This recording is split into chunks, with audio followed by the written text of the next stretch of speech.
स्वामी रामकृष्ण परमहंस के सामने असमंजस बहुत था। उनके सारे प्रिय शिष्य एक एक करके एक ही आग्रह कर चुके थे उनसे, आप मां से क्यों नहीं बोलते।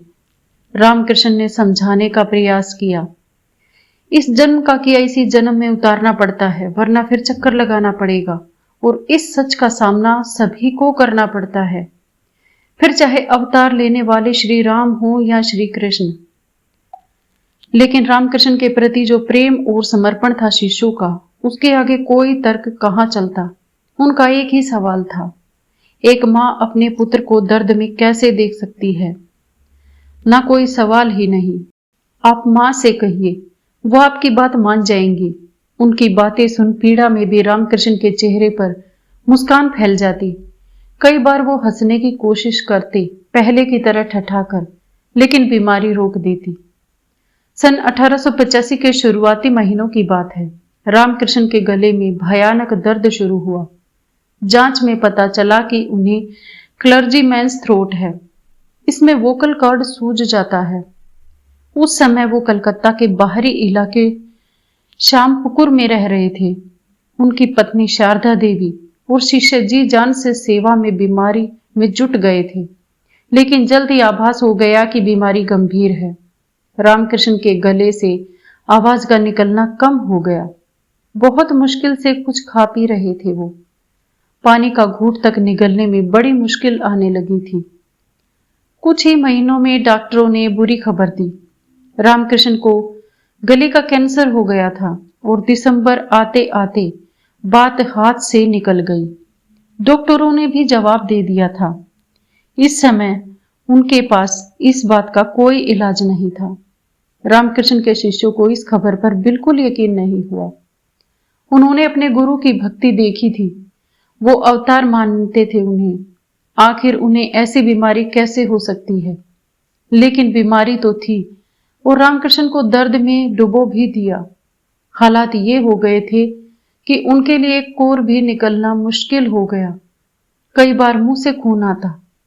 डॉक्टरों ने कह दिया कि अब से बोलना कम कर दो, लेकिन उनके कहने से रामकृष्ण कैसे चुप हो जाते।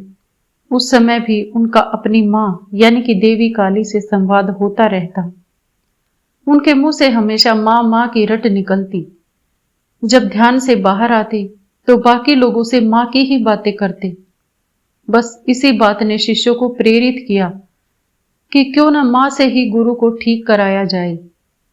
साल के आखिर में रामकृष्ण को बाहरी कलकत्ता के दूसरे इलाके काशीपुर में शिफ्ट कर दिया गया। यह घर पहले के मुकाबले काफी बड़ा था। इसमें एक बड़ा सा बगीचा था, जिसमें लगे फूलों की महक हमेशा रामकृष्ण के कमरे में जाती रहती। यहाँ उनके साथ करीबी शिष्य शारदा देवी, रामकृष्ण की भतीजी लक्ष्मी देवी और कुछ दूसरे लोग भी थे। काशीपुर में आने के करीब महीने भर के भीतर रोग और गंभीर हो गया। इसके साथ ही शिष्यों का आग्रह भी बढ़ने लगा। उस वक्त तक सभी को यकीन था कि रामकृष्ण इस बीमारी से उबर जाएंगे। यह मां की कोई परीक्षा है, लेकिन गुरु के दर्द ने उनके धैर्य को खत्म कर दिया। आखिर एक दिन रामकृष्ण के सबसे प्रिय शिष्य नरेंद्र उनके पास आए। नरेंद्र ने यानी कि स्वामी विवेकानंद ने, उस समय तक वह विवेकानंद ना हुए थे, लेकिन सभी को पता था कि रामकृष्ण की आध्यात्मिक विरासत को संभालने के लिए वही सबसे योग्य है। नरेंद्र का भी वही सवाल था, मां से क्यों नहीं कहते। अपने बारे में ना सही, लेकिन हम लोगों के बारे में तो सोचिए, हमें आपकी जरूरत है। अभी तक रामकृष्ण इस बात को ये कहकर टालते रहते थे कि अपने भीतर के सुध लेने के लिए उन्हें मां को भूलना पड़ेगा, और ऐसे शरीर का क्या काम। लेकिन यह आग्रह नरेंद्र का था, इस बार वो टाल ना सके। उन्होंने आश्वासन में सिर हिलाया और पूरे घर में आशा की एक किरण फैल गई। रामकृष्ण फिर से ध्यान में चले गए अपनी मां से मिलने। इसके कुछ घंटों बाद उन्होंने सभी को अपने पास बुलाया, बहुत ही धीमी आवाज में। पूरा जोर लगाकर वो बोली, मैंने मां से कहा कि मुझे बहुत दर्द हो रहा है। पीड़ा की वजह में मैं एक और भी नहीं खा पा रहा। मैंने मां से कहा कि कम से कम इतनी कृपा कर दो कि ठीक से खा सकूं। वहां मौजूद लोगों की आंखें चमक उठी। रामकृष्ण परमहंस ने आखिरकार उनकी बात मान ली थी। अब जब उन्होंने कहा है, मां के सबसे प्रिय बेटे ने कहा है, तो मां काली इनकार कैसे कर सकती है। परमहंस ने सभी के चेहरे पर जागी उम्मीदों को पढ़ लिया था।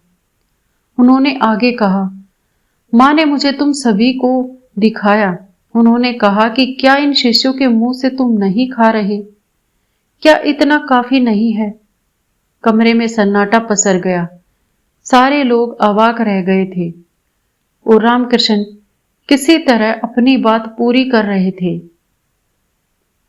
मां के सामने मैं इतना शर्मिंदा कभी नहीं हुआ।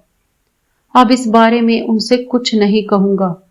करीब 8 महीने असहनीय दर्द सहा परमहंस ने। इस दौरान एक बार उन्होंने कहा था कि मां ने कह दिया है, मेरे कष्टों का जल्द ही अंत होने वाला है।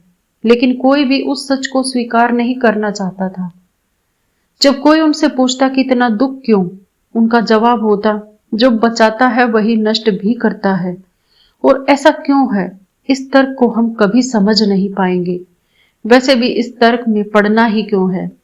इसके बजाय क्यों ना उनके प्रेम में पड़ जाएं, भक्ति में डूब जाएं।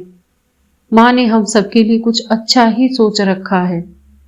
गले का कैंसर फैलकर फेफड़ों तक पहुंच चुका था। बातों के साथ अब सांस लेना भी बहुत मुश्किल हो गया था। पल में रामकृष्ण बैठाने को कहते और पल में बोलते कि लिटा दो।